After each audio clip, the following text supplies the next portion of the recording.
Bonjour, bienvenue. J'espère que vous nous entendez. Alors, on va faire un petit check. On est en direct. Ça y est, on a démarré la caméra. Il y a déjà pas mal de participants. Est-ce que vous nous entendez? Alors, vous avez un petit module de chat sur votre droite et un système en fait de sondage qu'on va utiliser tout à l'heure. Est-ce que vous nous entendez? Module chat, donc sur votre droite. Oui, oui, oui, oui, bonjour, nous vous entendons, c'est formidable, on avait un doute. Bienvenue à tous. Donc, bienvenue, on va démarrer tout de suite. Les retardataires, en fait, vont pas tarder. Donc, bienvenue, en fait, au webinaire sur l'expérience client, Customer Experience. On est bilingue aujourd'hui. B2B. Avec une thématique d'actualité qui est comment s'adapter en fait à ce nouveau monde Covid que nous subissons, on peut le dire. Et on va partager avec Hélène 5 clés, 5 priorités, nouvelles priorités de l'expérience client dans le monde du B2B en fait en spécifique, qui est un monde bien particulier par rapport en fait au B2C. Le webinaire en fait va durer 1 heure. On va avoir à peu près 45 minutes en fait de webinaire et 15 à 10 minutes en fait d'échange et de questions-réponses. N'hésitez pas en fait à poser vos questions sur le module en fait qui est à votre droite, donc à la droite de votre écran. Voilà un petit explicatif, votre droite avec une flèche. Et donc, voilà, réponse préalable à une question souvent posée. Le support sera bien téléchargeable. Voilà. Est-ce que, alors si tout le monde nous entend apparemment, si vous ne nous entendez pas, parfois il y a des problèmes de micro, n'oubliez pas d'ouvrir votre haut-parleur. Alors, on va se présenter. Hélène, je te laisse... Bonjour, donc moi je suis Hélène Dunègre. Je suis principalement active donc sur l'expérience client. J'ai construit une grosse expérience dans le monde American Express des cartes de paiement, aussi bien en B2C qu'en B2B, puisque j'étais responsable d'un partenariat avec Air France et KLM. J'anime des sessions sur le sujet, je fais aussi de la formation et du conseil, voilà. Et je pense que, hormis le client, pas de salut dans la vie pour aucune activité commerciale. Je me présente, donc Philippe Neveu, donc fondateur de Different Factory depuis maintenant 5 ans. Donc on va revenir sur la présentation de Different Factory. J'étais auparavant, moi je œuvrais surtout dans le monde du marketing, de la relation client et de l'expérience client, de l'innovation service également, chez Disneyland, chez SFR, donc directeur marketing des services, et puis ensuite à la transformation chez Aéroports de Paris. Voilà, et une des raisons d'être de Different Factory, hein, c'est ce grand sujet d'expérience client, et notamment tout ce qui est méthode agile et d'intelligence collective. Donc on utilise pas mal de méthodes de design, design de service notamment. Voilà pour les présentations. Alors, qui est Different Factory? En fait, on est rapidement, c'est une page de publicité, c'est comme sur TF1, vous y avez droit. C'est très rapide, beaucoup plus rapide que TF1 par contre. On est en fait des talents en fait qui vont du marketing au design de services digital, design thinking, lean startup aussi. On a rassemblé en fait tous ces talents-là parce que c'est des talents qui sont aujourd'hui complémentaires. Je vous l'ai dit, en fait, on est très féru d'intelligence collective. Un des principaux problèmes que l'on rencontre en expérience client, hein, c'est la difficulté à travailler ensemble et à passer au-delà des silos. Et ça, on le voit parmi nos clients, qui soient dans la téléphonie, la banque, l'assurance, la vente de robots. Nos modes préférés, donc c'est l'intelligence collective, évidemment, et l'agilité. Toutes ces méthodes-là nous permettent de désiloter et d'aller beaucoup plus rapidement que dans des structures traditionnelles. On est une agence de conseil en fait en transformation d'expérience client, design de service et innovation, méthode design driven. On intervient sur différents sujets, que ce sont l'étude des écosystèmes clients, leur évolution, les communautés de clients, les designs de persona ou de customer journey, qui sont des vrais outils quand ils sont bien utilisés. Expérience map, design d'expérience derrière, jusqu'à l'identification en fait, des chantiers de transformation. On est pas mal sur les différenciateurs concurrentiels, ce qui n'est pas forcément dans toutes les méthodes de Customer Journey. On tient beaucoup, nous, à identifier ce qui nous permet de nous différencier de la concurrence. Voilà, on est très loin des démarches de qualité, on est beaucoup plus proche en fait, des démarches de différenciation. On s'intéresse évidemment à tout ce qui est design de service, innovation service, relations clients également, qui fait partie de ce grand sujet de l'expérience client. Et on intervient en formation sur les parcours clients, l'expérience client et le design de service. Voilà, je passe sur les autres points. On a des clients qui vont, grosso modo, de la start-up aux grosses structures. Donc, elle est intervenue autant dans le domaine de la santé sur des start-up comme iDocTool que chez des Orange, Varna récemment et autres grosses structures quand il s'agit en fait de transformer. Et on intervient pas mal en B2B, d'où le sujet de la conférence d'aujourd'hui. Alors, petit sondage. On va utiliser le petit module de chat. En fait, pas alors, on va utiliser le module de chat pour être simple. Restez sur le module de chat et non pas le module de sondage. Et répondez en fait à la petite question suivante. Et vous, quel métier exercez-vous? Dans quel domaine ou quel métier exercez-vous?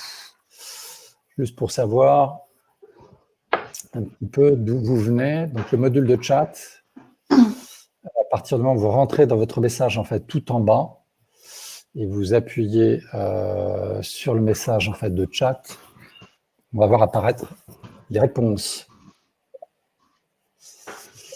Alors, je répète, soyez sur le chat, pas sur le sondage, ça va simplifier. Alors, consulting RH, tout le monde peut voir. Accompagnement, changement vers l'agilité, ça c'est un vrai métier. Design de service, bienvenue. Sarah. Connaissance client, innovation service. Leïla, CX transformation et transformation. Bienvenue Joseph.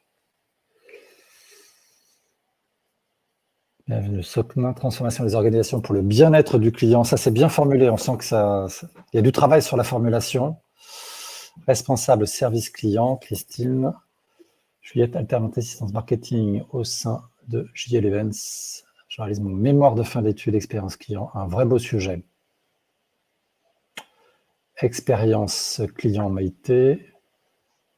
Clémence, je crois qu'on a échangé. Écoute, expérience client. Responsable voix du client, un vrai beau métier. CRM Business Lead. Du moment qu'il y a client dans le titre, on trouve il y a client partout, hein. C'est bien, c'est des beaux métiers. Vous êtes bien là, vous êtes sur les bons sujets. Qu'est-ce qu'on va voir aujourd'hui? Hélène, j'introduis. Vas-y.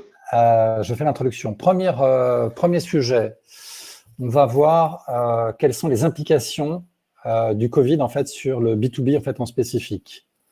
Il y a beaucoup de conférences et de webinaires en fait, sur le sujet. On ne va pas tant s'investir sur ce sujet-là, qui est déjà pas mal développé par ailleurs, plutôt en fait, sur le deuxième sujet et le troisième. 5 clés d'expérience client en B2B qui sont win-win en fait, dans un contexte incertain. Les must-do CX en B2B, on garde évidemment le meilleur pour la fin, avec une méthode qui vous permettra d'avancer en fait, de manière agile. Et on va voir un ou plusieurs exemples selon le timing inspirant en fait en B2B.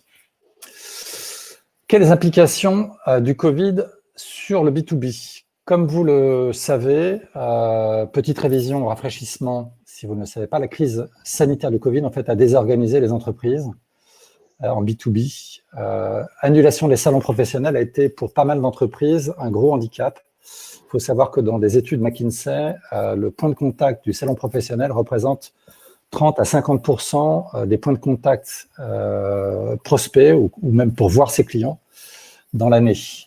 Donc, c'est un point de contact majeur dans les parcours clients. Annulation du premier semestre, report quand il y a un peu de chance en fait sur le deuxième, arrêt des activités de nombreux acteurs, réorganisation du travail, vous le savez tous, parfois vous l'avez subi, chômage partiel, distanciel évidemment forcé, qui est toujours d'actualité d'ailleurs pendant le mois de juin, et report ou arrêt des contrats en cours. Pas mal de contrats sont simplement en fait arrêtés, ou ceux qui étaient en cours de signature ont été reportés. Je crois qu'on a tous connu ça dans nos entreprises respectives. Les implications de cela, pour en citer que quelques-unes, on n'a pas été exhaustif, mais les plus importantes, c'est information incohérente ou inadaptée.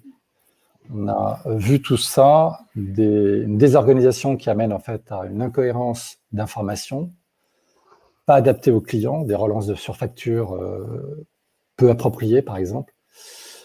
Joignabilité diminuée en fait en front office du fait des chômages partiels et autres. Un temps de traitement allongé constaté partout et un report ou une absence de prise en charge. Ça, on le constate, hein, c'est évidemment beaucoup moins de présentiel, implique moins de prise en charge ou moindre réactivité. Les implications pour le B2B. On a une apparition en fait, d'un monde nouveau, le B2C évidemment, et en B2B, qu'est-ce qu'on a vu apparaître? On a un monde B2B habituellement qui est très maîtrisé, où il y a une volonté de maîtrise. En comparaison de ça, on a un monde qui est devenu incertain et volatile. On a des contrats qui encadrent, qui sont lus, contrairement en fait, au B2C, avec des service level agreements. En contrepartie, on a aujourd'hui des infos qui sont sans arrêt changeantes et souvent subies, hein, qui viennent bouleverser ces contrats en temps normal.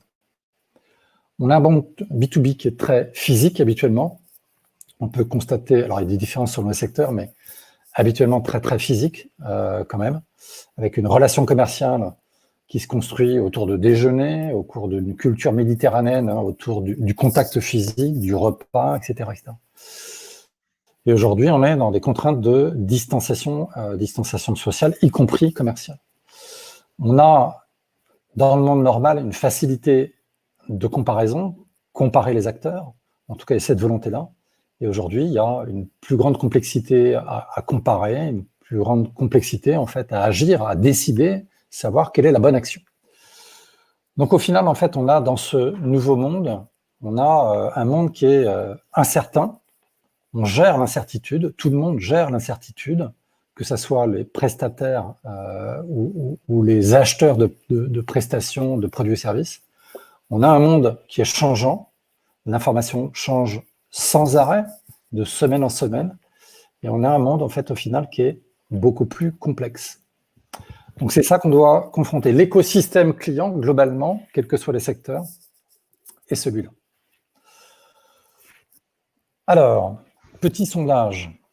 Il n'y a pas de malice dans le sondage, hein. Vous êtes libre, en fait, de répondre à ce que vous voulez. Vous êtes libre de penser, c'est juste pour sentir un peu la température. Sondage. Peut-on considérer reprendre ses activités en B2B envers ses clients comme avant? Oui. Il faut relancer ce qui était prévu en prenant des précautions, hein, les appels, mailing prévus, prise de rendez-vous. Il faut le faire rapidement. Non, avant d'agir, sous-entendu, il faut repenser la logique d'avant. Avant d'agir, vous êtes libre de répondre, c'est juste un petit sondage, vous êtes sur 1, ah oui, c'était 1 ou 2, le chiffre a sauté, donc c'était oui ou non, ou 1 ou 2, comme vous voulez. 1 ou 2, oui et non. C'est partagé. Oui, non. Non, les deux, oui. Très bien. Les deux. Sarah est très nuancée dans ses jugements. C'est vrai que le chat ne permet pas d'avoir tellement de nuances. Hein, donc, on est désolé, c'est vrai que ça mériterait discussion. Si on était à la télévision, il pourrait y avoir un vrai débat de 2 heures. On pourrait faire Moment de vérité. 1 et 2, Maïté aussi, non pour Sarah. 1 et 2 pour Catherine. Vous voyez, il y a beaucoup de gens nuancés. Vous êtes très bien, vous êtes très avisés. Ça dépend. Ça dépend. Ok, je vois que c'est partagé, en fait, on va dire. Rien n'est clair. Alors justement, nous sommes dans un monde incertain, donc vos réponses sont le reflet de ce monde incertain. Il n'y a pas de certitude. Nous ne répondrons pas. Nous ne répondrons pas. Nous allons alimenter la réflexion. C'est oui ou c'est non ou entre les deux. 5 clés d'expérience client, B2B win-win en contexte incertain. Première clé, elle va vous paraître évidente, mais pour avoir un certain nombre de clients dans pas mal de secteurs, de la téléphonie, je vous l'ai dit, dans l'assurance, dans la banque, dans la vente de machines, de services ou autres, pour les entreprises, c'est pas neutre. Booster votre expérience collaborateur va être un préalable. Selon une étude Work-Life menée par Harris dans 7 pays donc, qui ont été confinés au mois d'avril et de mai, 50% des salariés se disent moins motivés, moins engagés qu'auparavant. C'était en France, Royaume-Uni, Allemagne, Espagne, Italie, États-Unis, Australie. Pas neutre. 1 salarié sur 2 se sent moins engagé. En France, 42% ne font pas confiance à leur entreprise pour prendre les bonnes décisions ou sont neutres. 44% des salariés estiment leur état psychologique moins bon, contre 37% en fait en moyenne. Donc on a une surreprésentation en fait en France. Au final, on a 1 salarié sur 3 qui a le sentiment d'être moins engagé dans une équipe, dans un esprit collectif. C'est pas neutre. 30% des salariés ne se sentent pas intégrés à une équipe, donc à des décisions collectives.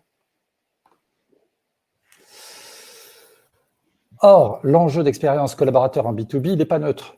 En B2B, la relation client est davantage sur mesure qu'en B2C. Vous avez une relation beaucoup plus personnalisée, les gens se connaissent, beaucoup plus de visu.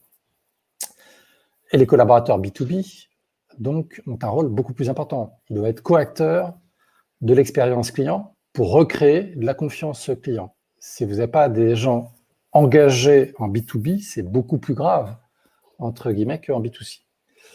Les collaborateurs doivent être des coéquipiers. Donc, ce que l'on recommande fortement, c'est une démarche de co-construction de l'expérience post-Covid qui soit beaucoup plus bottom-up. Ça veut dire quoi? Alors, on s'est fendu d'un petit schéma. C'est-à-dire que vous boostez l'expérience collaborateur, il va falloir faire 3 choses. La première, c'est faire preuve d'empathie auprès des collaborateurs. Alors, vous n'avez peut-être pas une fonction de RH, mais songez en fait dans votre rôle qu'à un moment, vous avez ce rôle-là aussi d'engager vos partenaires internes. Écoute active des collaborateurs, comprendre en fait leurs besoins et leur écosystème, voilà, et faire preuve en fait d'une très grande transparence sur la situation actuelle, le manque de ressources s'il y en a, le manque de budget s'il y en a, et comprendre en fait ce à quoi ils s'en attendent. La deuxième chose qu'il faut faire, c'est les impliquer. C'est les impliquer et leur donner du sens. C'est donner du sens en fait sur le rôle qu'ils ont à jouer et les attitudes qu'ils ont à avoir vis-à-vis des clients pendant cette période-là. Il y a bien un rôle de valorisation du rôle de chacun à avoir en fait vis-à-vis des clients dans ce moment particulier. Le troisième point d'action, c'est de co-construire les solutions. Il est très facile dans cette période-là d'être très top-down, de dire, de fonctionner à marche forcée en fait de manière militaire. C'est surtout ce qu'il ne faut pas faire. Ce qu'il faut faire, c'est plutôt impliquer vos collaborateurs en fait dans c'est quoi les solutions, en étant totalement transparent, que l'on peut mettre en place en fait dans le monde actuel. Qu'est-ce qui marche pas, on va voir plus loin, mais les impliquer dans la co-construction en fait des solutions. Donc globalement, pour booster l'expérience collaborateur, qui est un point clé de l'expérience client, hein, c'est le moteur de l'expérience client, ce sont vos collaborateurs. Il s'agit d'initier une démarche de remobilisation en incluant vos collaborateurs dans les solutions à mettre en place. Les flèches que vous avez de part et d'autre, en fait, à droite et à gauche, sont une démarche top-down. À gauche, c'est la clarté des objectifs. Il faut clarifier les objectifs, clairement. Ça va devenir la direction de BU, de direction générale et autres. Et par contre, en fait, votre rôle à vous, ça va être de co-construire en fait les solutions. C'est bottom-up, c'est de remonter en construisant en fait les solutions. Voilà. Donc la première clé, ça va être évidemment vos collaborateurs. On passe à la deuxième clé. Et je laisse à Hélène. La deuxième clé, c'est peut-être de changer vos réflexes et de vous positionner, ou en tout cas de penser à le faire plus, peut-être encore que d'habitude, en partenaire de vos clients. En fait, vous l'avez vécu vous-même, je pense, vis-à-vis de vos propres fournisseurs ou partenaires. Hein. La période fait qu'il y a des attentes qui sont encore plus fortes que d'habitude. L'accessibilité, on a tous eu envie de parler aux gens dont on dépendait. La compréhension, la flexibilité, on a dit qu'en B2B, on est dans une prestation sur mesure, mais là en ce moment c'est encore plus sur mesure que d'habitude parce que tout étant tellement changé ou incertain, voilà, chacun pense que son problème est particulier et mérite une écoute, une prise en compte ad hoc. Et puis la troisième type d'attente, c'est de la réactivité et si possible, encore mieux, hein, de l'anticipation et de la créativité pour mieux répondre à mes besoins de moi client. Donc on voit que vos clients, ils ont jamais été aussi exigeants. Alors ils le formulent peut-être pas, mais leurs attentes font qu'ils n'ont jamais été aussi riches dans leurs attentes et dans ce qu'ils aimeraient recevoir de vous. Et donc notre point, c'est de dire que il faut sans doute dans cette période laisser un peu de côté les priorités court terme de fournisseurs standards. Hein. L'idée n'est peut-être pas d'essayer absolument de leur vendre le produit ou la prestation habituelle telle qu'elle est packagée depuis X mois, X années. Elle est plutôt de changer et de faire évoluer votre posture plutôt dans une attitude de partenariat. Alors, c'est quoi une attitude de partenariat? C'est beaucoup d'écoute et beaucoup d'envie de construire ensemble la solution qui va fonctionner. Je dis pas qu'elle doit être pérenne parce que dans la période, rien ne sera sans doute complètement pérenne, mais une solution qui va permettre aux deux parties de fonctionner. Donc, c'est accepter de construire des solutions par rapport à ce que vous aviez sous la main jusque-là, en tenant compte de votre client, hein, de ce qu'il vous dit. C'est être capable de proposer des alternatives, soit parce que quelque chose que vous faisiez avant, vous ne pouvez pas le faire, soit parce que ça ne convient plus au client. Et donc, en résumé, c'est vous mettre vraiment dans une position d'aider vos clients à réussir eux-mêmes auprès de leurs clients, puisque là, on est dans le B2B. Et ça, c'est la définition de ce qu'on appelle le customer success, c'est-à-dire que au-delà de prendre en compte l'expérience de votre client, qui est de prendre en compte comment ça se passe pour lui, ce qu'il ressent et comment ça fonctionne, vous allez jusqu'à prendre en compte le fait que lui-même est en train d'essayer de faire marcher un business vis-à-vis d'un client tiers. Donc voilà, ce qu'on veut dire là, c'est pour un temps donné, et peut-être vous prendrez goût à ce fonctionnement, pour un temps donné, mettez-vous vraiment à l'écoute des problématiques et des objectifs moyen terme de vos clients, comme vous aimeriez encore une fois sans doute qu'on le fasse pour vous. Et la démarche là, je vais reprendre ce que disait Philippe précédemment, c'est vraiment utiliser tous les collaborateurs de l'entreprise en leur communiquant dans un premier temps très clairement. On change les règles, on change les priorités, on cherche plus à faire le maximum de business là tout de suite, immédiatement avec nos produits sur étagère. On est en train de s'interroger pour savoir ce qu'on peut faire différemment, mieux et de façon plus pertinente. Et donc, il faut solliciter toutes les équipes parce que toutes les équipes ont une partie de connaissance du client et vraiment leur donner mandat de réfléchir et d'utiliser tout ce qu'ils ont comme connaissance client ou d'aller interroger les clients si la connaissance n'est pas à la maison déjà. Deuxième étape, à partir de là, l'idée c'est qu'ils vous génèrent des idées de comment mieux accompagner les clients. Ça peut se situer au niveau des produits ou des services, mais ça peut aussi se situer, on voit beaucoup aujourd'hui, le renforcement de l'accompagnement au choix et à la décision d'achat. Donc être plus présent là où avant ça se faisait peut-être de façon plus linéaire et automatique. Ça peut être aussi donner davantage d'informations de formation Et ça peut être aussi, Philippe l'évoquait tout à l'heure, c'est peut-être pas le moment que la compta se déchaîne pour relancer les paiements en retard. Donc ça peut être aussi une politique souple si vous pouvez vous-même vous le permettre. Donc l'idée, c'est que tout le monde génère des idées à son niveau de ce qui lui paraît pouvoir aider les clients et que derrière, vous ayez un processus de sélection, soit par le haut, soit de façon collaborative. Là, ça dépend vraiment de votre culture. Et derrière, une fois les idées de voilà ce qu'on peut proposer votées, je dirais sélectionnées, il faut encore bien prendre soin de l'exécution. Qui chez vous en parle à quel client et à qui chez quel client? Comment est-ce qu'on peut mettre des choses en place sans retomber dans un formalisme lourd de contrat qui prend du temps, etc., tout en ayant quand même un minimum de filet, hein. Et derrière, bien coordonner l'exécution. Si vous faites des choses différentes, comme disait Philippe, il faut que tout le monde soit au courant et s'aligne. On ne peut pas se permettre que l'effet de silo fasse que vous avez promis de changer et qu'en fait, ça bloque derrière. Et puis enfin, dernier point, ce que j'ai appelé suivi et rebond, vous faites pas ça juste pour être gentil, vous faites ça parce que vous voulez renforcer la relation avec vos clients pour développer votre business, hein. Donc derrière, si vous avez fait ces efforts-là, très important d'y mettre un effort de suivi commercial pour pouvoir rebondir derrière et continuer votre relation de façon profitable avec eux. Donc c'était la deuxième clé, pensez partenariat avec vos clients plutôt que vendeur, même si vous avez probablement la pression sur les résultats.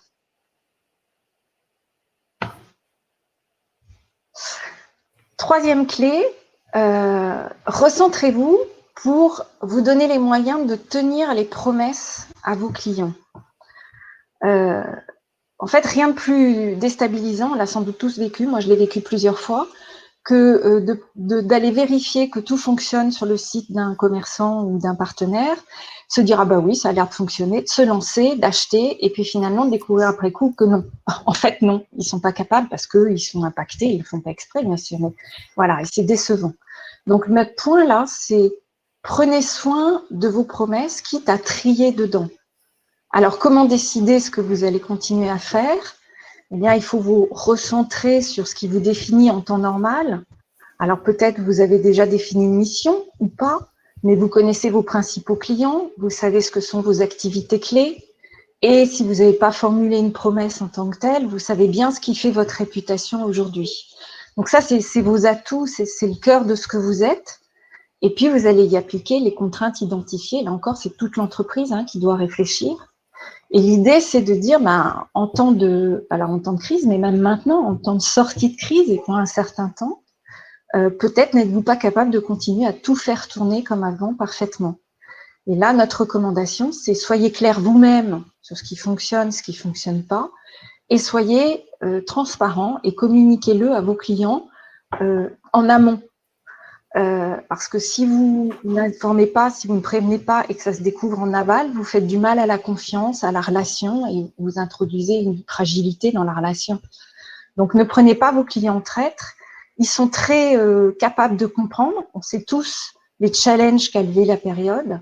Si vous expliquez, vous clarifiez et vous positivez, on a vu des messages un peu secs, essayez de tenir compte du fait que les clients eux-mêmes sont comme vous dans le même bain et jouer aussi un peu sur la complicité. Voilà, si vous le faites bien, il est tout à fait possible pour les clients de se dire ah ça c'est rassurant, telle partie ils me disent que ok c'est confirmé, telle autre partie d'accord ils m'annoncent des délais ou ils me disent qu'il vaut mieux qu'on en parle ou etc. Et vous donnez donc une transparence et une qualité d'information et vous permettez l'interaction dans la confiance. Donc là, je dirais juste 2 temps, quelque part. Premier temps, c'est cet état des lieux qui est vraiment important, c'est-à-dire vous-même essayez de maîtriser, et j'ai appelé ça un exercice collectif, on y croit beaucoup au collectif, vous le comprenez. Donc que tout le monde signale ce qui va pas, pour avoir une belle image complète de ce qui n'est plus possible du tout, de ce qu'il faut adapter, des impacts sur les parcours que vous pouvez anticiper, et voir de ce qui est encore un risque parce que vous n'avez pas toutes les réponses. Et derrière, faites en conscience vos choix. Des choses que vous décidez d'arrêter ou de suspendre, des choses que vous maintenez, des activités plus que des choses, et peut-être que vous avez besoin d'ajuster, et puis des idées, parce qu'on verra, si on a le temps, on verra bien les exemples, c'est aussi une période de créativité, donc vous pouvez être amené à proposer des approches alternatives. Donc, si vous-même vous êtes clair sur ces 2 étapes, vous êtes beaucoup mieux placé pour dialoguer avec vos clients et prendre les bons engagements. Donc, c'est important de commencer par cet état des lieux collectif, puis des choix conscients pour pouvoir avoir une action solide. Alors, on va passer à la clé numéro 4, pas des moindres, dans la logique précédente, il est fait de co-construire vos parcours. Alors, ils ne sont pas spécifiquement Covid, ils sont adaptés en fait au Covid. Il y a un contexte Covid particulier, et il faut le faire en fait avec vos clients, et on va voir pourquoi. Qu'est-ce qui change pour vos clients en B2B ? 98% des entreprises ont changé leur modèle de go-to-market pendant la crise Covid. C'est pas nous qui le disons, c'est une étude en fait de McKinsey avec des chiffres assez étonnants. C'est la vente en face à face est passée de 56 à 26%, divisé par 2 en B2B, spécifiquement en France. Le canal de vente où le SAV en mode digital est passé de 39 à 49. On a grimpé de 10 points pour tout ce qui est le canal digital par rapport aux autres canaux en fait en B2B. Donc cette étude en fait Covid, vous l'avez en filigrane en fait en bas, et une étude en fait réalisée en avril, en fait au début de la crise. C'est noté qu'au début de la crise. Donc vous imaginez ce qui s'est passé en fin de crise. Qu'est-ce qui change pour vos clients en B2B ? La première chose, c'est que vous avez en fait deux natures d'attente. Vous avez des attentes qui sont nouvelles en B2B et des attentes qui sont accentuées. Elles étaient existantes, mais elles ont été accentuées. Les attentes nouvelles, c'est une préférence aux parcours digitaux versus la vente physique. Ce n'est pas un fantasme. On pourrait dire, oui, c'est un présupposé, tout ça n'est qu'un présupposé. Ce sont les chiffres. Là encore, l'étude de McKinsey, en fait, sur 1000, je ne sais plus combien c'était, c'est 1600 participants, je crois, dans différents pays. Le canal digital est préféré à presque 2 fois, vous avez le chiffre en bas, 2 fois plus que le canal physique en B2B. Donc ça veut dire qu'il y a quelque chose qui s'est passé. C'est passé en fait dans ce monde B2B. Quand je peux me passer du monde physique, je préfère m'en passer. Et on va voir en fait la nuance sur la practice ou la priorité en fait numéro 5. L'autonomie sur l'intégration des solutions. Vous le savez, dans différents domaines, vous avez une nécessité d'une phase post-achat qui soit une intégration. Intégration pour une solution en fait qu'elle soit informatique, qu'elle soit pas dans le monde des robots, dans le monde de la mise en place en fait d'une solution de téléphonie ou autre. On préfère être autonome. S'il y a besoin d'un intervenant physique, vous imaginez bien, hein, chez des Orange et autres en fait en B2B, c'est source de problème. Si je dois intégrer un robot dans une chaîne de production, et que ça demande une intervention physique ou une formation de mes personnes en fait, qui interviennent en production, c'est un problème. Donc on demande aujourd'hui à ce que les solutions, c'est-à-dire les produits et services, se vendent de manière beaucoup plus autonome que dans le monde d'avant. Vous voyez, en fait, l'implication, c'est que ça peut changer la nature même des offres, en fait, en B2B. Recommandation d'un client de mon secteur. Là aussi, c'est dans l'étude en fait McKinsey. C'est-à-dire qu'il y a un chiffre assez saisissant.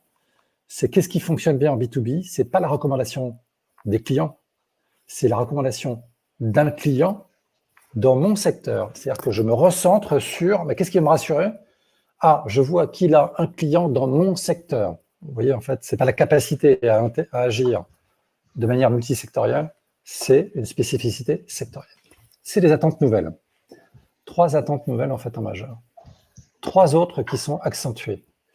L'adaptabilité aux offres, des offres et des parcours au contexte actuel et à mon contexte en fait en particulier.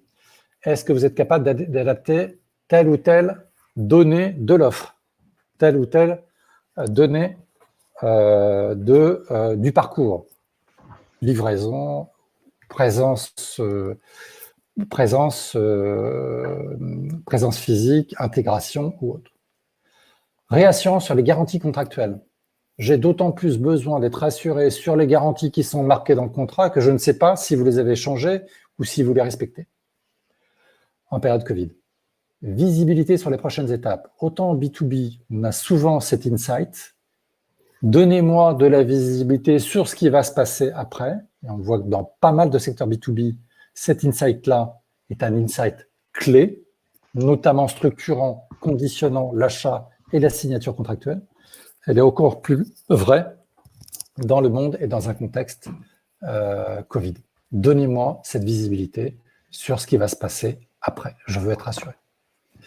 Donc, vous voyez, en fait, on a des attentes nouvelles et des attentes, en fait, qui sont accentuées.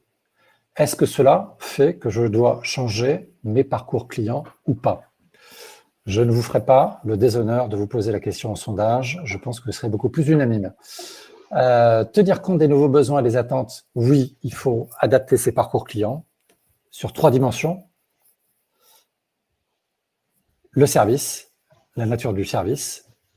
Qu'est-ce que je dois adapter dans mon service et comment puis-je mieux aider mes clients dans la relation? Comment puis-je adapter mes parcours au contexte, mes parcours relationnels ou la dimension relationnelle de mes parcours?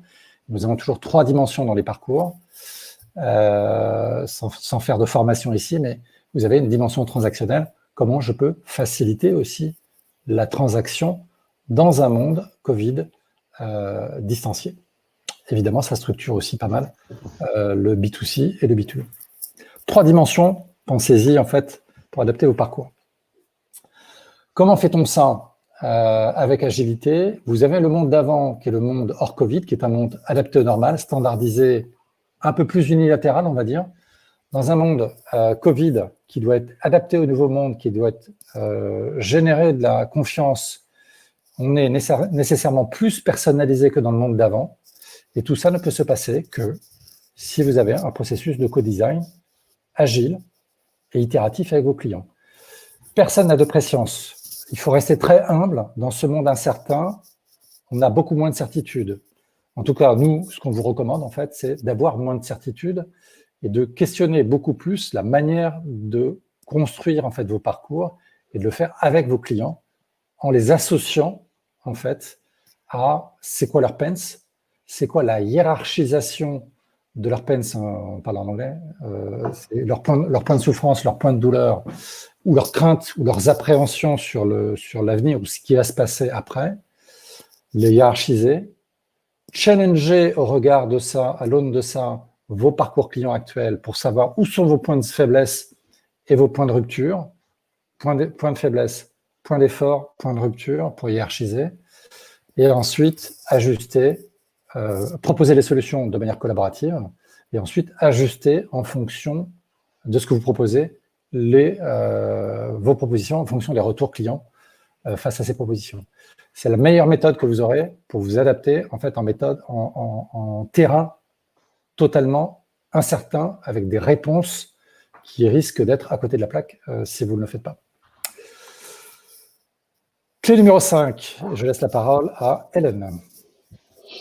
Alors celle-là, elle concerne l'information, hein. Elle s'enchaîne avec les précédentes, bien sûr. L'information, on en parle depuis le début, hein. Tout le monde veut savoir, tout le monde veut être rassuré, tout le monde veut comprendre où il va. Donc il y a un gros travail à faire pour consolider l'information. Il est d'autant plus gros que vous avez différents canaux et que vous parlez à différents endroits. Il ne s'agit pas juste de revoir le message de la homepage du web ou du répondeur téléphonique. Il s'agit vraiment de vous demander comment vous pouvez conforter la relation par cette information. Alors, Philippe a parlé du digital, hein, et du relationnel humain. Donc, l'éternelle question, c'est quel est le bon canal? C'est toujours un grand débat. Nous avons beaucoup de débats avec Hélène sur cette question. Même entre nous. C'est toujours nuancé. Alors, il y a un moment, c'est tellement nuancé qu'on ne sait plus ce qu'il faut faire entre le digital et l'humain. Donc, nous avons réussi à nous mettre en alignement sur une vision du monde qui n'est pas si facile, ce que vous voyez là, est le résultat d'une très longue réflexion et très long sens de la synthèse. Mais on a été collaboratifs, hein, on ne s'est pas fâchés. Hein. Donc, On est toujours collaboratif. Vous allez trouver que ça tombe sous le coup du bon sens, hein, mais effectivement, efforcez-vous dans tout ce qui est avec des enjeux faibles au niveau de l'émotionnel. Efforcez-vous de permettre l'automatisation, ce qu'on appelle le self-care, hein, c'est-à-dire que le client puisse faire lui-même simplement en ligne et à l'heure qui lui convient. Et là, vous serez dans les gains de productivité. Donc, ça veut dire permettre un certain nombre de choses qui peut-être, juste que c'est peut-être le moment, on dit tous que cette crise a été l'occasion d'accélérer la digitalisation dans un certain nombre de secteurs. Peut-être que vous avez pu mesurer déjà l'intérêt d'avoir permis des actions en digital là où c'était pas possible avant. Dans tous les cas, de l'information qui tient encore, j'insiste, je reviens sur mon point d'avant, hein, qui tient le client au courant sur comment ça se passe en ce moment à chaque niveau du parcours est très importante, même si elle est à ce stade, donc elle vous demande de retourner changer des étapes de votre parcours. Donc le digital, vous êtes certes, c'est un énorme gain de productivité et en plus vous ne pouvez pas vous en passer aujourd'hui. Aujourd'hui tout le monde considère que le digital est facile à manipuler et tous les clients ont des attentes à ce niveau-là. Mais n'oubliez jamais que c'est pas parce que vous avez développé le digital que vous allez pouvoir faire l'économie de l'humain. Dès qu'il y a des enjeux émotionnels, et Dieu sait que quand on est dans une période d'incertitude, de difficulté, d'envie d'être rassuré, on est dans ces enjeux émotionnels, eh bien, dès qu'on est là, on a tout le monde, on est tous pareils, on a envie d'une réponse avec un contact direct, une interaction. Alors, peut-être pas en physique, c'était compliqué, en tout cas ces derniers temps, mais au moins au téléphone. On a envie de parler à quelqu'un qui nous dit « Oui, j'ai bien entendu votre question, j'ai bien compris le contexte et je suis capable de vous donner une réponse. » Donc, dans ce cas-là, il faut investir sur l'humain. Plus l'enjeu émotionnel est fort, plus la complexité de la demande est forte, plus vous avez intérêt à investir sur l'humain. Ce qui a été compliqué sur la période, on a vu beaucoup d'appels complètement débordés, incapables de gérer l'afflux d'appels complémentaires. Je pense que ceux qui se sont débrouillés pour répondre malgré tout ont gagné dans l'engagement de leurs clients de par cette disponibilité, cette capacité à répondre directement. Donc il faut les deux. On a conclu avec Philippe qu'il fallait les deux, mais qu'il faut réfléchir quand vous revoyez vos parcours de façon structurée à quelle est la nature de l'étape sur laquelle vous travaillez ou du point de contact sur lequel vous travaillez et quel est le canal prioritaire pour pouvoir y répondre de la façon la plus professionnelle et satisfaisante possible. Alors, voilà, mon conseil, c'est crash-tester votre information. Si vous ne l'avez pas changée, demandez-vous si elle reste valable. Donc, challengez l'information disponible à toutes les étapes du parcours. Moi, j'ai fait tout un processus où j'ai demandé à un grand groupe qui s'occupe des courriers et des colis de venir reprendre un colis dans ma boîte aux lettres. J'ai tout eu, tout était bien, tout a été confirmé. Et 24 heures plus tard, j'ai juste eu un message d'erreur me disant « On n'a pas pu reprendre le colis ». Bon, je comprends qu'ils aient des difficultés, mais c'est pas « On n'a pas pu reprendre le colis », c'était juste ça fonctionnait pas en ce moment. Ils auraient pu me le dire d'entrée de jeu et j'aurais attendu 15 jours ou 3 semaines que ça fonctionne. Et voilà, j'aurais trouvé que c'était hyper pro de m'avoir prévenu. Bon, voilà, je ferme la parenthèse. Donc, challenger l'information. Aligner aussi, l'information est peut-être en partie valable, mais pas non plus complètement. Vos délais de livraison, par exemple, est-ce qu'ils sont toujours valables? Donc, aligner entre ce qui est écrit, ce qui est dit et ce qui va être vécu. Soyez absolument maniaque sur la mise à jour de l'information, puisque ça va bouger peut-être toutes les semaines, je sais, c'est fatigant, parce qu'il faut continuer à rechanger, mais encore une fois, c'est la base de la confiance de vos clients. Et puis, faites l'effort d'être joignable à hauteur de la demande, parce que vous savez tous, un téléphone qui sonne et personne ne répond, c'est extrêmement négatif comme vécu. Donc, sur l'information, les 3 mots-clés, je dirais, c'est transparence. Il vaut mieux dire vraiment où vous en êtes. Encore faut-il être capable de savoir où on en est. Cohérence Il s'agit que si c'est promis d'un côté, la chaîne derrière de l'entreprise soit en alignement et en capacité, sinon remonter et changer la promesse. Et agilité, parce que c'est vrai que là, vous allez être amené à revoir les choses assez régulièrement. Donc, je reviens à ce que disait Philippe tout au début. C'est sûr qu'il vous faut l'implication des équipes. Le grand chef ne peut pas être agile pour tout le monde. Il faut bien que tout le monde ait conscience de la situation et des besoins de la situation. Mais donc, pensez bien à cette information. Une information qui n'est pas à jour, c'est le début du doute. Et ça, vous voulez l'éviter dans votre expérience client. Alors, nous arrivons à la troisième partie qui sont les must-do CX B2B. C'est tout en français, vous voyez, en fait. Les Bretons comprendront. C'est vrai qu'on utilise beaucoup l'anglicisme en fait dans l'expérience client et le monde du design. Excusez-nous pour les cultures très franco-françaises. Les must-do, on peut le dire, ce que vous devez faire absolument dans ce contexte Covid. Alors, on s'est posé beaucoup de questions sur qu'est-ce qu'on peut vous recommander comme méthode. Sinon, faire les cinq clés qu'on vous a dites. Alors, vous pouvez évidemment en faire une partie en fonction du contexte en fait, de vos entreprises. Mais si vous avez peu de temps, en fait, il y a une méthode que nous, on utilise quand on a peu de temps et qu'on a pratiqué d'ailleurs pas plus tard que juste avant le shutdown, n'est-ce pas Hélène, auprès d'un groupe bancaire. Il s'agissait, alors alors c'était juste avant le shutdown, donc c'était pas un contexte Covid, mais c'était une problématique d'adaptation. Nous avons mis ici nos 5 clés, les 5 clés dont on a parlé. Donner du sens à l'expérience collaborateur jusqu'à revisiter la fiabilité et la cohérence de votre information. 3 questions que vous pouvez vous poser. Que faites-vous de bien à date? Ça vous permet de vous poser vos fondamentaux. Ça, alors, il faut le faire de manière évidemment collective plutôt que tout seul dans votre bureau, qui aura beaucoup moins de portée.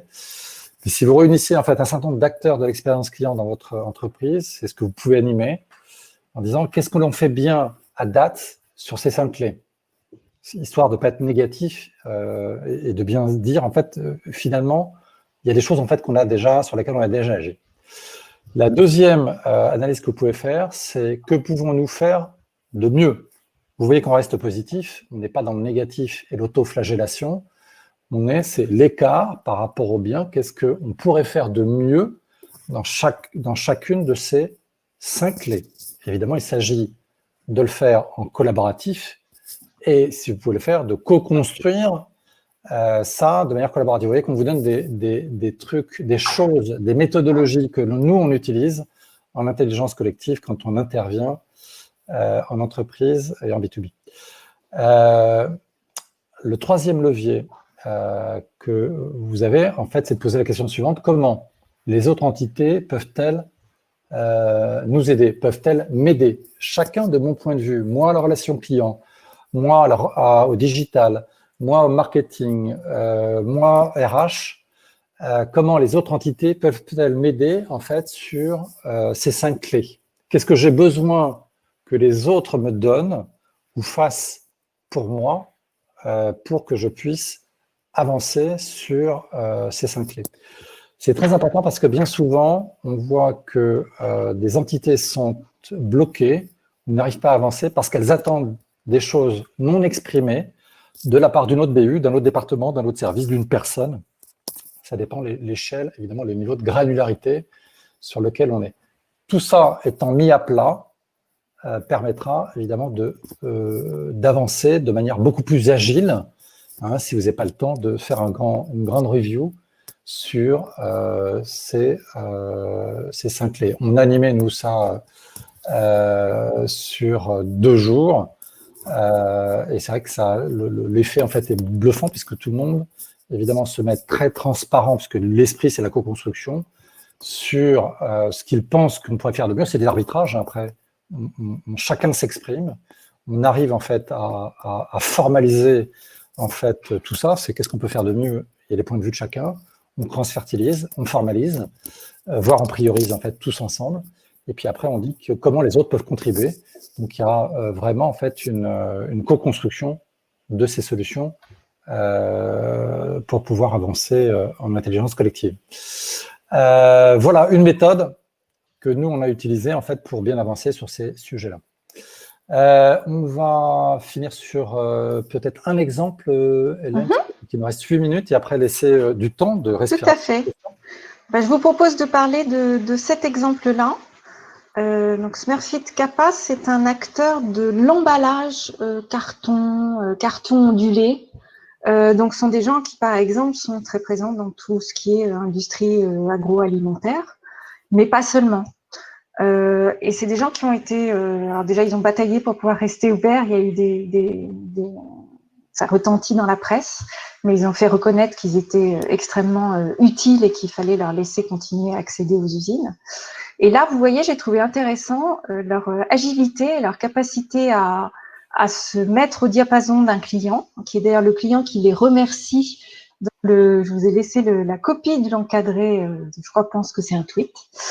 Ils ont construit, alors évidemment le carton ondulé c'est assez facile comme matière, ils ont construit des séparateurs pour les lignes de telle sorte que les gens qui travaillent en ligne puissent respecter les distances et en plus ces séparateurs permettent de mettre le message qu'on veut finalement.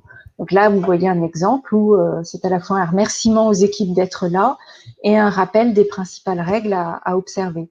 On sait que toutes ces nouvelles règles, on a beau les avoir en tête, la pratique fait que rapidement on les oublie et on se retrouve à faire comme avant. Donc il y a un double avantage dans ce séparateur, il marque la distance physique et il fait un rappel plutôt sympathique, je dirais, parce qu'il commence par un remerciement, des règles à respecter. Donc voilà, ils ont trouvé ça, ils ont mis ça au point assez vite pour un client et après on peut imaginer qu'ils l'ont proposé à d'autres. Je passe les autres exemples, mais vous les retrouverez du coup si vous chargez notre support, si vous accédez au replay qui sera à disposition ensuite. Alors je passe vite les slides, donc juste le temps pour vous d'avoir envie de les voir.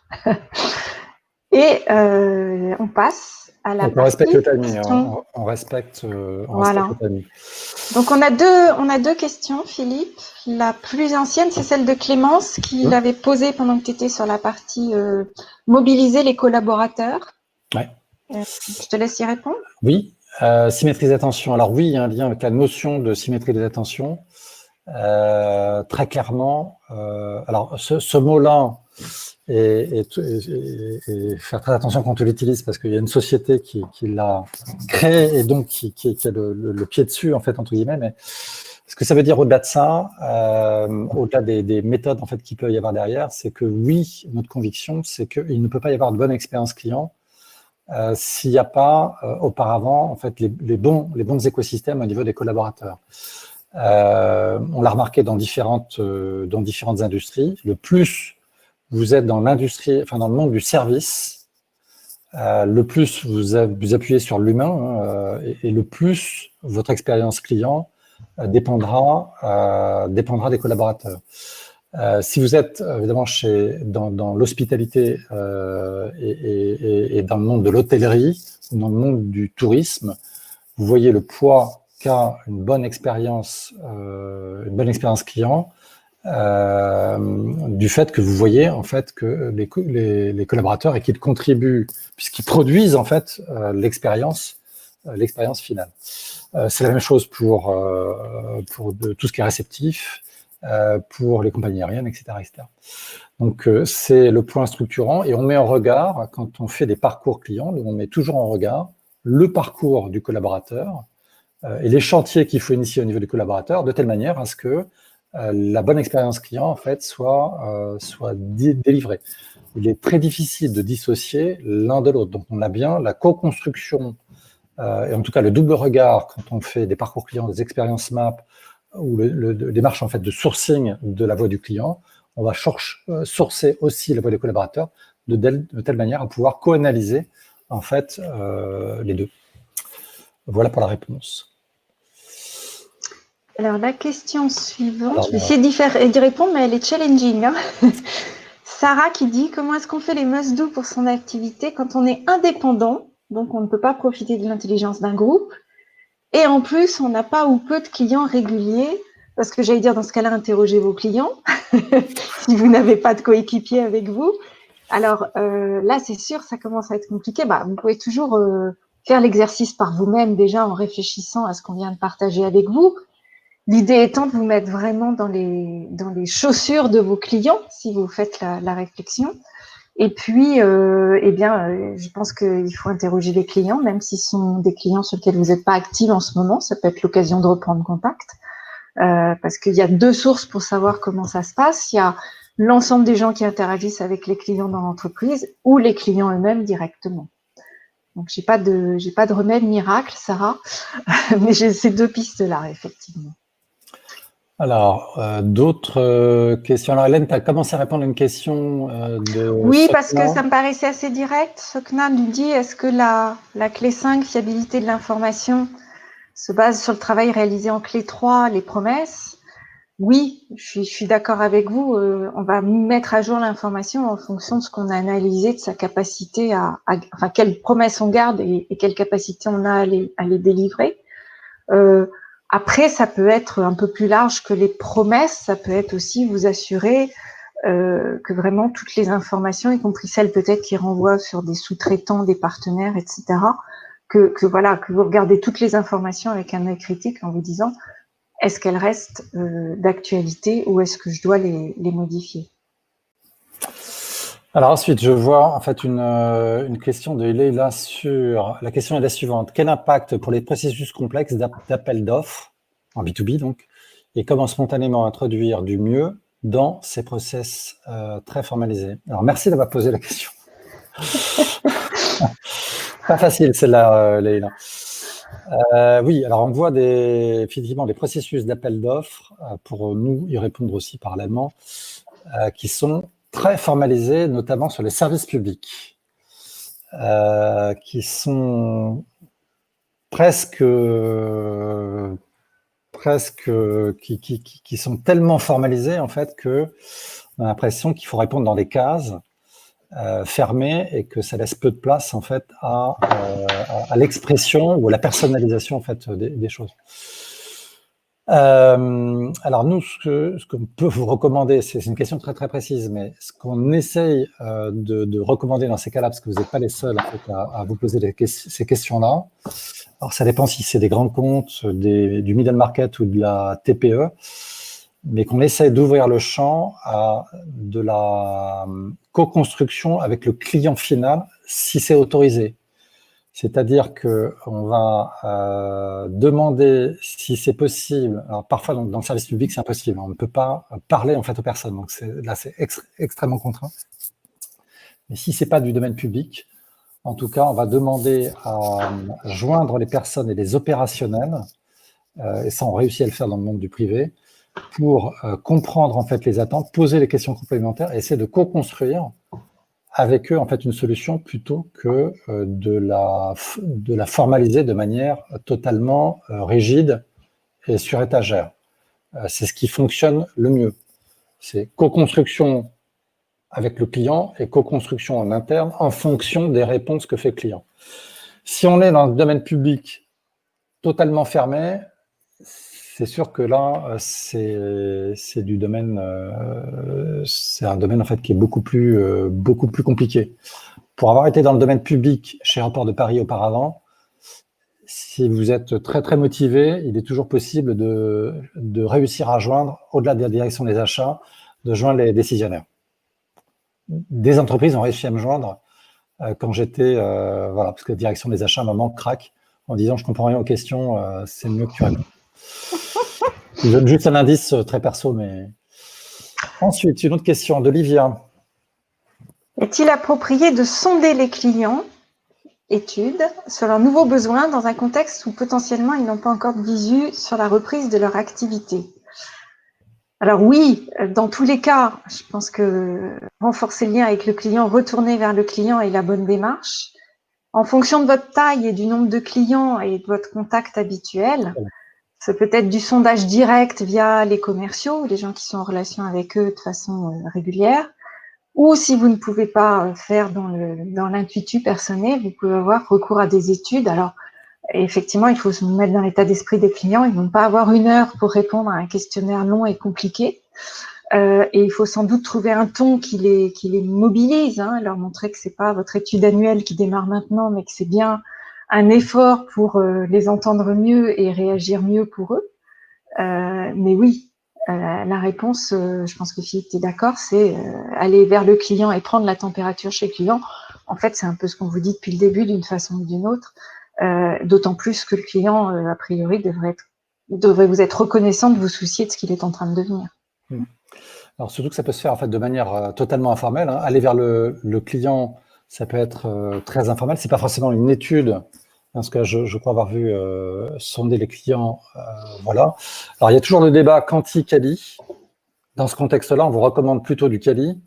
Hein, c'est de sonder en fait le client et d'aller l'interroger de manière totalement informelle, en prenant des nouvelles et en posant des questions sur structurées ou ça peut avoir l'apparence du non structuré, mais ça sera structuré en fait derrière, sur effectivement qu'est-ce qu'il affronte en fait comme difficulté, comme point d'effort, et où peut-on l'aider, ou comment peut-on l'aider, même si on n'a pas la réponse en fait immédiate, on peut avoir des réponses à terme, en tout cas retourner sous la tente pour essayer de lui apporter les réponses. Donc pensez bien, c'est pas forcément formel, c'est pas forcément une étude quanti. Par contre, le compte rendu, si vous faites plusieurs entretiens, essayez plutôt de formaliser ce que vous avez entendu sur l'interne pour le diffuser, le partager et interpréter de manière collective en fait les réponses que vous avez eues. Il n'y a pas besoin d'interroger beaucoup de clients. C'est toujours les grandes questions en fait de combien de clients on a besoin d'interroger par rapport à du quanti, avec déjà moins d'une dizaine de clients, vous allez sentir la température sur les pains qu'ils rencontrent, là où ils vous attendent, vous, et là où vous pouvez les aider demain, en tout cas vous projetez que vous pouvez les aider demain. Et merci Laïla dans le chat. Laïla nous signale que chez elle, ils ont eu des feedbacks très positifs en ayant fait des entretiens quali par téléphone avec leurs clients. Et que le retour a été apprécié, donc ça conforte ce qu'on vous dit. Hein. Prendre des nouvelles et essayer de s'assurer qu'on va continuer à bien répondre aux besoins clients, il y a peu de chances que les gens le prennent mal. Voilà. Ils peuvent être occupés, pas avoir le temps de vous répondre à ce moment-là, mais ça peut pas être une erreur. Ouais. N'oubliez pas aussi une chose, quand on parle en fait d'interview empathique, alors il y a différentes méthodes hein, selon les termes. Hein. On appelle ça interview empathique, on appelle ça discussion dynamique. C'est-à-dire discussion dynamique au sens, j'ai plus une discussion, une interaction avec un client que quelque chose, un questionnaire. Pensez pas questionnaire, pensez discussion, compréhension de l'humain que vous avez derrière. Ça sera beaucoup plus riche dans l'entretien. Que vous pouvez évidemment interroger vos clients. Vous pouvez interroger aussi, comprendre vos distributeurs, parce qu'eux aussi, probablement, en fait, ont des difficultés. Distributeurs possédés en propre ou pas en propre, hein, c'est comprendre comment vous pouvez les aider, en fait, à redémarrer, parce que certains distributeurs ont été fermés aussi, hein, dans pas mal de domaines.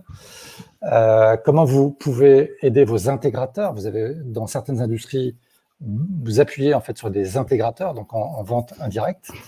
Il n'y a pas que les clients. Pour redémarrer, vous avez un écosystème parfois qui est très différent selon les secteurs. N'oubliez pas que vous avez d'animer et de comprendre en fait tout votre écosystème.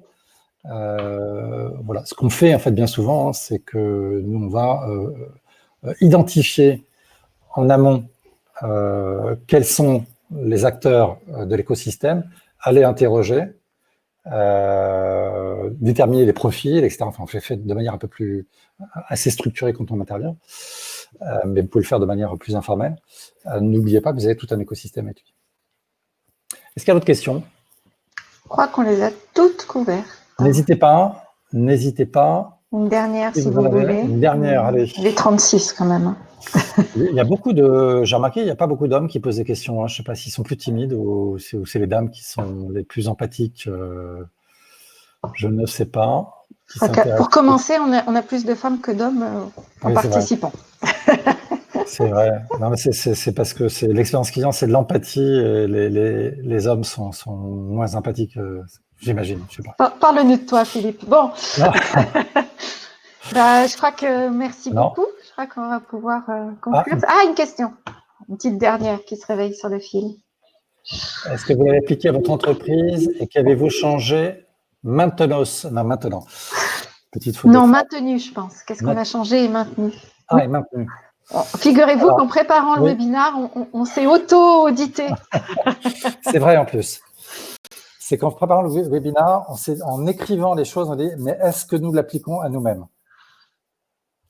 Eh bien, figurez-vous, on va être très transparent. On s'est aperçu qu'il y a des points, ça nous semblait évident en l'écrivant, et on s'est dit, mais il faut absolument qu'on l'applique à nous-mêmes, parce que le monde du conseil n'est pas un monde à part. On fait bien partie du monde du B2B, bien que ça soit un monde un petit peu particulier.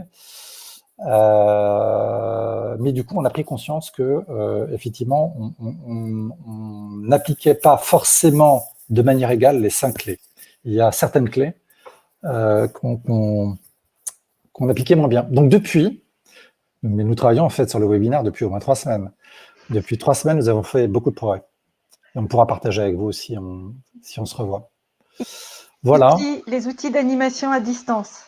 Je vous donne un petit indice. Ah oui, il y a un autre webinaire sur le... Non, mais... Ok. Très bien. Merci beaucoup de vos questions, de vos interactions. J'espère que tout ça vous a aidé. J'espère que vous allez pouvoir avancer avec un peu plus de clarté dans ce monde incertain. Voilà, c'est un nouveau monde. Donc, il faut s'adapter. J'espère que vous aurez à cœur de comprendre et de vous adapter en fait à ce nouveau contexte. Merci beaucoup. Merci à tous.